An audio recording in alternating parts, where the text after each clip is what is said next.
Good morning, my name is Suman Manuja and I am your life coach. तो कल मैंने एक रील देखी। मेरी एक फ्रेंड है, वो कनाडा गई हुई है, तो वो वहां पे ना अपने बच्चों के लिए पूरी बना रही थी। एंड आई थिंक उनके घर में बेलन नहीं था, तो रोलिंग पिन जो होता है।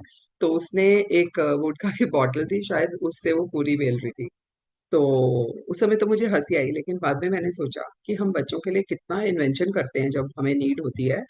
और नीड क्या थी, पर्पस क्या था कि बच्चा को खाना खिलाना है, राइट, बच्चे को पूरी खिलानी है। और उसके लिए उसने इतना दिमाग लगाया और वे आउट ढूंढ लिया। तो फिर मैं उसके बारे में और ज्यादा सोचने लगी। तो मैं सोचती हूँ कि बच्चे माँ बाप को खाना खिलाने के लिए, कंफर्ट फील कराने के लिए बहुत कुछ ऐसे एडजस्ट करते हैं और नई नई इजाद करते हैं। लेकिन जब उनको समझने की बात होती है, उनका प्रोस्पेक्टिव समझने की बात होती है, तब हम नई चीजें क्यों इजाद नहीं करते। जहां पर मेरा और बच्चे का कॉन्फ्लिक्ट हो रहा है कहीं पर, जहां पर बच्चे की सोच कुछ और है और मेरी सोच कुछ और है, तो वहां पे भी हमें इन्वेंट करना चाहिए कि what is the way out, what is the middle ground. हम अपनी बात, मुझे ऐसा लगता है, हम अपने एक्सपीरियंस के हिसाब से अपनी बात ज्यादा बच्चे को समझाने की कोशिश करते हैं, उसका पर्सपेक्टिव नहीं समझते हैं। और बहुत बार हम उनकी स्ट्रगल्स को नहीं समझ पाते क्योंकि हमने वो स्ट्रगल करी नहीं है। इसी तरह से वो हमारी स्ट्रगल फिर भी थोड़ी समझते हैं और उसको रेस्पेक्ट करते हैं। आई थिंक म्यूचुअल रेस्पेक्ट होना चाहिए। जब बच्चे अडल्ट हो जाते हैं, तो they are also another human being.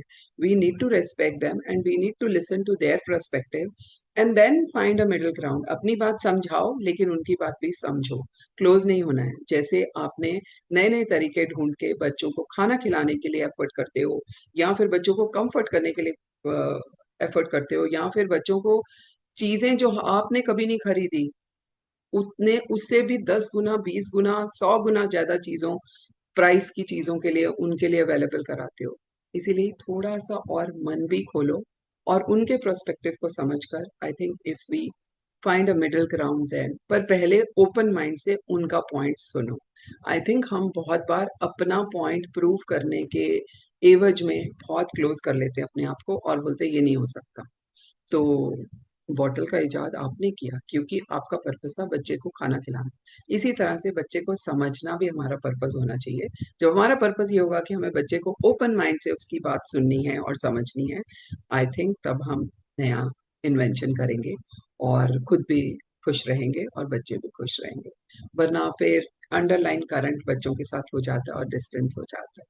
तो यही आज का लाइफ हैक है। Bye for now and I will see you with another life hack tomorrow morning. Follow me on my YouTube channel Suman Manuja. I am also on Instagram Suman dot Manuja. Bye for now.